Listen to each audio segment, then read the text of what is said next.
In CI News this week, Education Minister Norma Foley is urged to review the new sex education curriculum over concerns about explicit content in resource options. Britain's House of Commons is set to debate removing end-of-life protections for vulnerable people. And in the US, a teacher fired for not endorsing trans ideology is awarded over $500,000.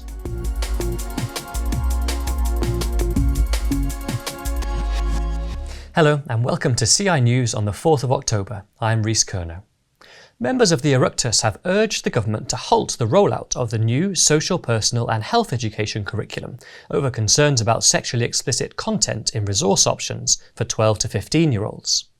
Senator Sharon Keoghan has called on Education Minister Norma Foley to assure the Seanad that children were not being exposed to inappropriate resources after allegations emerged about course material being promoted to teachers on a Dublin City University programme. Deputy Michael Collins described the revelations as deeply concerning for both parents and teachers, not least, he explained, because we are talking about the safety and well-being of our children. While Danny Healy-Rae told the Dáil an urgent review was needed to allay parental fears about explicit content. In response to the concerns, Foley said that materials viewed by teachers on the Dublin City University course were for adults and would not be used in a classroom setting. Members of Parliament in the UK are expected to consider plans to legalise assisted suicide for those deemed to be terminally ill. The Prime Minister has already pledged to allow parliamentary time to debate the issue, and Labour MP Kim Ledbetter is set to introduce a bill in the coming days. But campaigners are warning that removing current protections will pressure the vulnerable to seek assisted suicide. Former Paralympian Baroness Tanni Grey-Thompson warned BBC Breakfast that such laws inevitably expand. There's a lot of worry out there about how this law could expand if it comes in, because there's already campaign groups saying it doesn't go far enough. We need to have euthanasia. We need to have, no restrictions whatsoever. We need to remove the 6-month general diagnosis. That's before we've even got to this stage. Dr. Gordon MacDonald of Care Not Killing told LBC that those who are unable to get the care they need may feel assisted suicide is their only option. It's the same arguments. The simple fact is that opening the door to this is extremely dangerous. It puts lots and lots of vulnerable people at risk. The choice of a few becomes lack of choice for the many. And with the state of the NHS that at the moment, and particularly palliative care, people will feel under pressure to opt for this just because they're not getting the care that they need. And that's just horrific, quite frankly, and it shouldn't be seen as a way to solve the crisis in the NHS. The UK's Faith Minister, Lord Khan, has admitted that the Labour Party's controversial definition of Islamophobia is not in line with equality laws.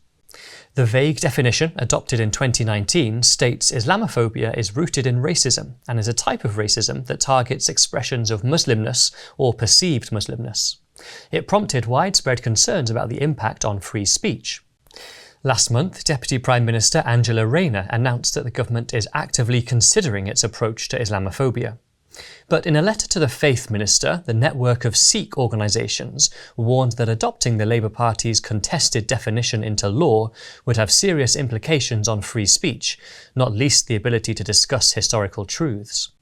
Responding to concerns, Lord Khan pledged that the government would never inhibit the lawful right to freedom of expression when tackling religious hatred. In Ireland, Justice Minister Helen McEntee recently delayed the most divisive aspect of her hate speech bill.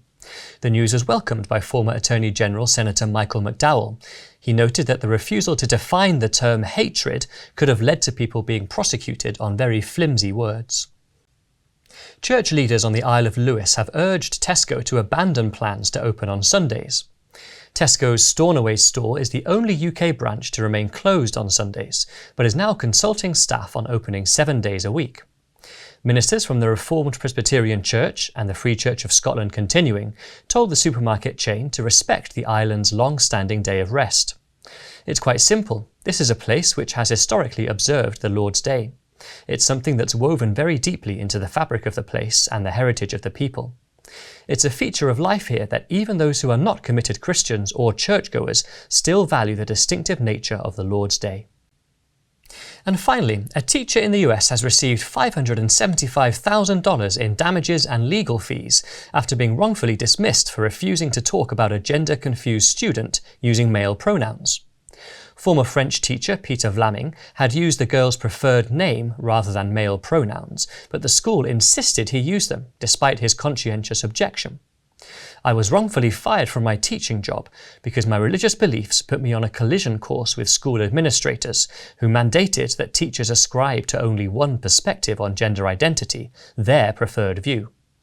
Following a court ruling last December, Vlaming has now settled the case and West Point School Board has amended its policies. To explore these stories and much more, visit our website, the.ci, and be sure to subscribe and follow us across our social media channels. Thank you for watching. Have a blessed weekend.